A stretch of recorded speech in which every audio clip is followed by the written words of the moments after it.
Allora io invito a salire qui sul palco il dottore Giuseppe Pantano che presiede la seconda sessione dei lavori e la relatrice, la dottoressa Sciara Pirrotti. Dottore di ricerca e storia medievale, paleografa, filologa, classica, ha insegnato storia della Sicilia presso il Conservatorio Bellini di Palermo e ha ottenuto contratti di ricerca con università italiane e straniere, tra cui Catania, Messina, Vienna e Tokyo. Ha partecipato con 35 voci alla redazione del dizionario delle scienze e tecniche dell'antichità greca e romana, curato dall'Università di Messina e Pisa, avvalendosi di documenti editi e inediti.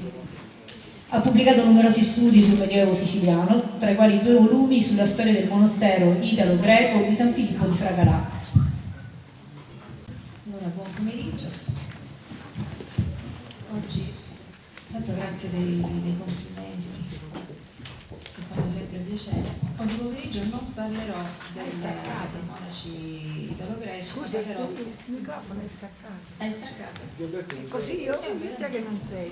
Lo possiamo innestare?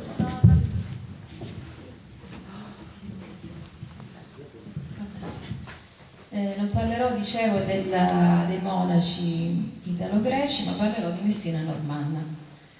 Per la redazione di questo studio, che vi leggerò in versione ridotta per rimanere all'interno dei 30 minuti concessi, e che potrete leggere diffusamente molto presto, prometto, negli atti, mi sono avvalsa sia degli studi precedenti, per esempio di Tramontana e di altri studiosi, sia di studiosi ancora più antichi, parlo di Bonfiglio e Costanzo, di Gallo, cioè di studiosi del Settecento, ma soprattutto sulle fonti, in particolare sulle fonti latine e greche che ho incrociato con le cronache normanne e musulmane, con i viaggiatori, con le testimonianze dei viaggiatori musulmani e dei poeti musulmani. E proprio da loro, senza volerlo, ho trovato la risposta al quesito posto stamattina, perché una delle 3 circoscrizioni in cui venne divisa la Sicilia, quando venne divisa, anzi erano 2 le domande, perché non si chiamò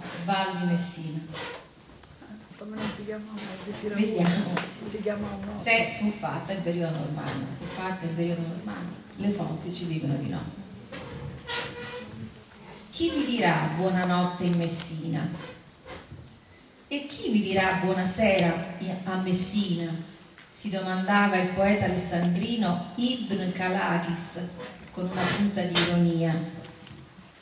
L'aspetto di Messina, agli inizi del secondo millennio, era infatti quello di un paesello sulla costiera di Sicilia, uno dei tanti, dove viveva uno sparuto numero di greci e saraceni. La penuria di abitanti aveva diverse motivazioni. Innanzitutto le rappresaglie subite dalla popolazione per i ripetuti sbarchi dei bizantini. Poi la concreta impossibilità di effettuare scambi con il proprio entroterra e con la Calabria. E infine il fatto che il suo porto, sotto i musulmani, avesse perso gran parte del suo potere strategico. Motivi che avevano indotto molti messinesi a trasferirsi altrove, magari in borghi dell'interno, dove condurre un'esistenza meno incerta. Una ulteriore riprova del fatto che nel X-XI secolo la città fosse considerata poco importante deve ritenersi la scelta di denominare Valdemone una delle 3 circoscrizioni fiscali nelle quali a quell'epoca era stata divisa la Sicilia, derivando il suo nome da Demenna, una città sui Monti Nebrodi, distante da Messina oltre 100 chilometri. La notizia riportata da Goffredo Malaterra che al momento della conquista in città vivesse plurima multitudo deve considerarsi inventata dal cronista normanno per meglio celebrare le gesta del suo eroe, Ruggero I. Amato da Montecassino, l'altro cronista, testimone oculare della spedizione vittoriosa dei Normanni, al contrario, conformandosi alle notizie riportate dai colleghi musulmani, sottolineava che i Normanni avevano attraccato sulle coste della Sicilia ed erano entrati nel porto di Messina senza alcun timore e senza alcuna disciplina, al punto che i servi precedevano i padroni e non portavano loro onore, per il forte desiderio, la felicità e la sicurezza che avevano tutti di conquistare un territorio che appariva potenzialmente appetibile e palesemente inoffensivo. È probabile che già intorno al 1038-1040, quando sbarcarono per la prima volta a Messina come mercenari al soldo del generale Giorgio Maniace, nell'estremo tentativo bizantino di riconquista dell'isola, i normanni si fossero resi conto delle sue potenzialità e dell'enorme fortuna che avrebbero potuto trarne se quel periferico cul-de-sac islamico fosse stato valorizzato per la sua indiscussa importanza strategica. Sicché tra il 1060 e il 1061 quei maledetti normanni, come si legge nelle cronache, quei pezzenti ardimentosi senza un soldo in tasca e senza un principio morale, un nucleo cioè di banditi avidi di guadagno e bottino, avvezzi a faire chevalerie, vale a dire saccheggi, stupri e ogni tipo di violenze per le quali erano temuti in tutto il meridione d'Italia, sbarcarono ad locum qui trium monasterium dicitur, 3 mestieri, mentre i musulmani aspettavano un attacco da nord ed espugnarono facilmente la città. Con i normanni l'isola, dopo 2 secoli di appartenenza al Dara all'Islam, entrerà definitivamente, come è noto, nell'Occidente cattolico. Vi entrerà però non senza la famigerata ferocia che caratterizzò la conquista normanna. Ruggero I, infatti, non posò dalle sbaragliare le turbe, dal soggiogare i tiranni, dal colpirli con diverse maniere di morte e di sterminio, finché non se ne impossessò ed espugnò, e ciò nel corso di 30 anni, riferisce Edrisi. Pur tuttavia, appena giunto a Messina, Ruggero volle fare erigere all'ingresso del porto, nel luogo dove alcuni cristiani erano stati giustiziati dai musulmani, commossosi alquanto a quella vista, si legge nei documenti, una chiesa e un monastero di rito greco dedicati al Santissimo Salvatore. Perché? Il monachesimo greco, alla pari di quello latino, avrebbe da quel momento supportato il Gran Conte nelle delicate fasi della conquista e del successivo consolidamento del potere, quando Ruggero, riciclatosi abilmente, seppe trasformarsi da avventuriero e avido mercenario, quale rimase fondamentalmente suo fratello Roberto il Guiscardo, il capo di governo, lungimirante al punto da voler includere le diverse etnie a vario titolo nella gestione del suo potere.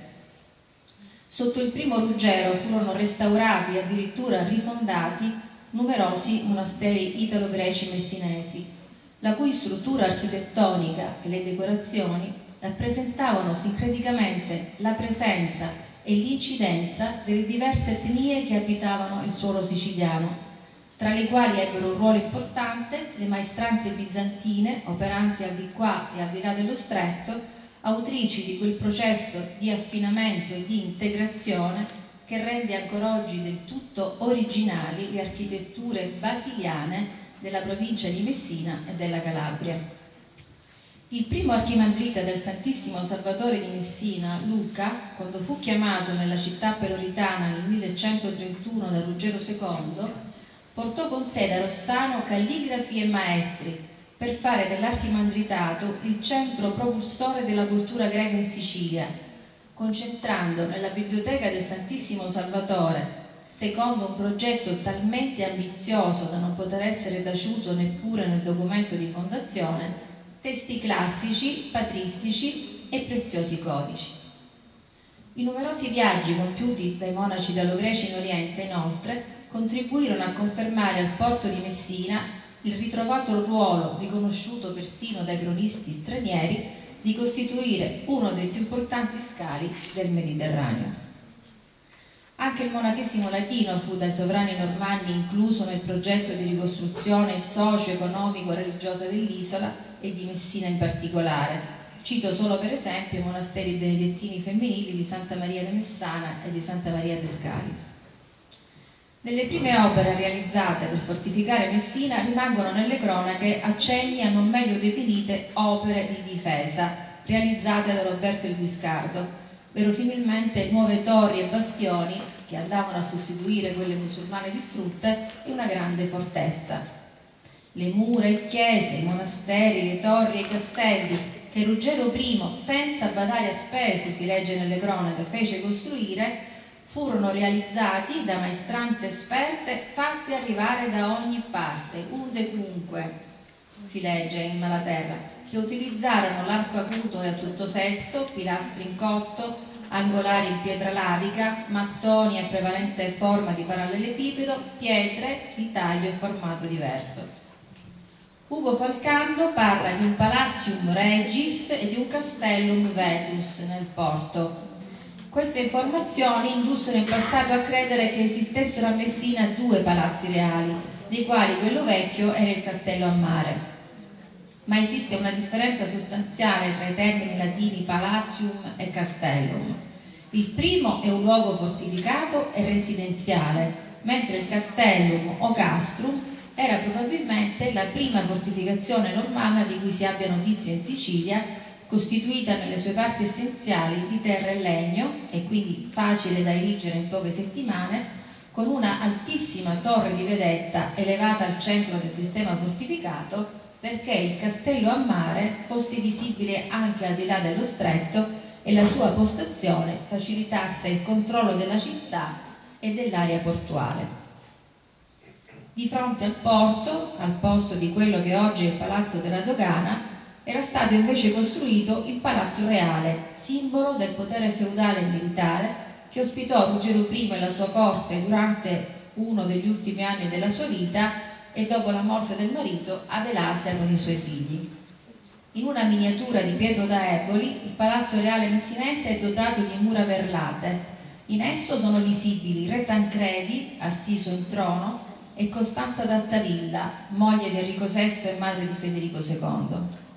Ibn Jobair, un viaggiatore musulmano, nel 1184 lo descriveva bianco come una colomba che domina la spiaggia.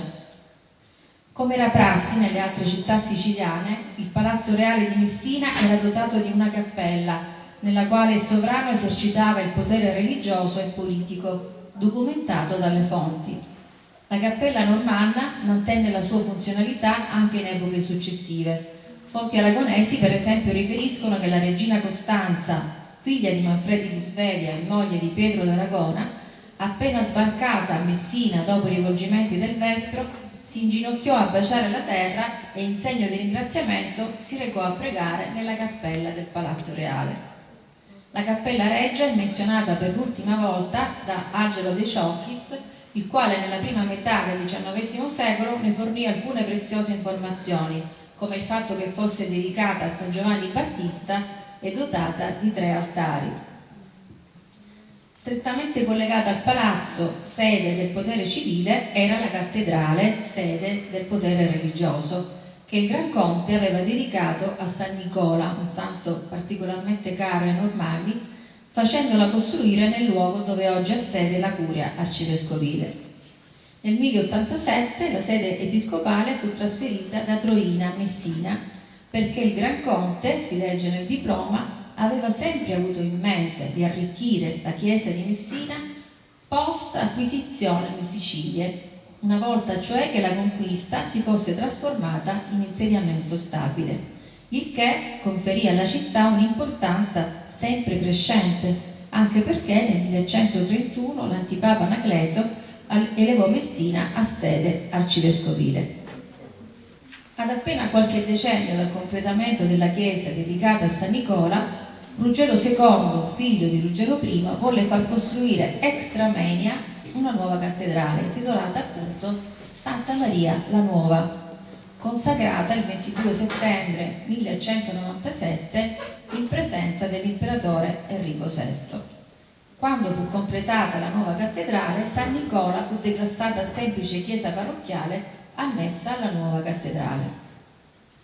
Con l'avvento del regnum di Ruggero II, la città di Messina conobbe una fase di espansione e sviluppo e perché a partire dal 1120 la corte si fosse trasferita a Palermo, molto spesso il re Ruggero II fu presente a Messina, anche perché in quel periodo venne probabilmente potenziata la rete stradale preesistente, collegando in modo più agevole la capitale Palermo con la città dello Stretto, che svolgeva il duplice ruolo di collegamento con la Calabria e di sbocco commerciale, Pontos e Poros.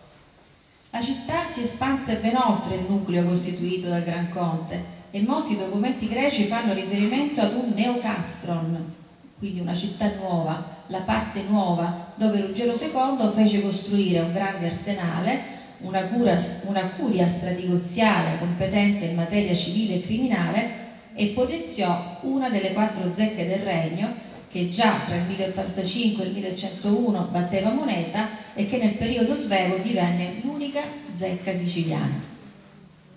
Ruggero II progettava un vasto regno sul modello dell'antico impero romano e Messina sarebbe stata la finestra aperta sul Mediterraneo centrale ed orientale.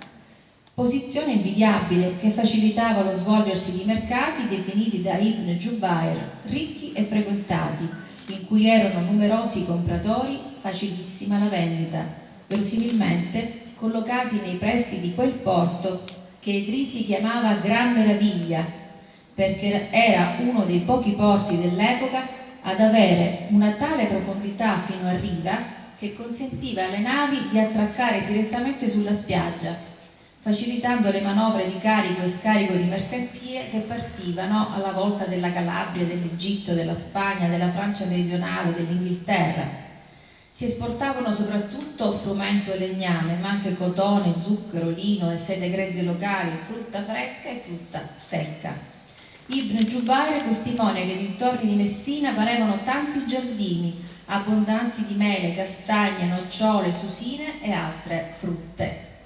E se con l'avvento dei Normanni la Sicilia era divenuta famosa e in tutto il mondo conosciuto come la terra dove scorrevano latte e miele, possiamo verosimilmente affermare che quest'opera di ricostruzione e rilancio dell'immagine dell'isola prese l'avvio proprio dalle importanti iniziative operate nella città di Messina, che al tempo di Ruggero II conobbe un incremento demografico notevole perché il potenziamento del porto e l'avvio di traffici sempre più intensi vi avevano fatto gradatamente confluire numerosi mercanti stranieri, soprattutto liguri, toscani e campani, a cui si aggiunsero nel tempo veneziani, ebrei con una loro giudecca, francesi, tedeschi, musulmani, spagnoli, inglesi, insieme a piccoli mercanti e artigiani di altre città siciliane che dal porto di Messina traevano cospicui introiti. Edrisi ne ha registrato e lodato la vivacità economica. Qui l'arsenale, qui un continuo ancorare, scaricare e salpare di legni provenienti da tutti i paesi marittimi dei Rum. Qui raccolgonsi le grandi navi, i viaggiatori e i mercanti. Tali peculiari caratteristiche di Messina la resero tuttavia facilmente oggetto di sospetti e critiche. Ugo Falcando, per esempio, la disprezzava perché il suo cosmopolitismo e il fervore dei suoi traffici la rendevano inevitabilmente ricettacolo di predoni, pirati e ladri che trascorrevano la notte giocando ai dadi ed erano propensi a ogni genere di delitti. La Messina dell'ultima età normanna è delineata anche da 2 documenti greci del 1172 che la definiscono megalopoli e dalla nota descrizione di Ibn Jubayr. Questa città è l'emporio dei mercanti infedeli, la meta delle navi d'ogni regione. Zeppa ella è gli adoratori delle croci sicché vi s'affoga. Né la città può abbracciare tutta la popolazione, piena di sudiciume e di fetore, così inospitale che lo straniero non vi troverebbe un amico, pure a copia di quanto mai si possa desiderare per gli agi della vita. Una città quindi, quella descritta dal viaggiatore arabo, vivacemente popolata, dinamica e vitale, nella quale circolava denaro che non era difficile accumulare anche per i provvedimenti di Guglielmo I che autorizzavano la libera importazione ed esportazione delle merci a tutto vantaggio della classe mercantile. Negli anni di governo di Guglielmo II, quando la città fu sede operativa delle grandi spedizioni contro Bisanzio e verso la Terra Santa, fu edificata a Messina la chiesa dell'Annunziata di Castellammare, detta poi dai Catalani, nel quartiere detto Arzanaccio e La Darsena. Il nome attuale della chiesa proviene, come è noto, dai molti mercanti ufficiali catalani che si erano stabiliti a Messina già nel periodo del Vespro.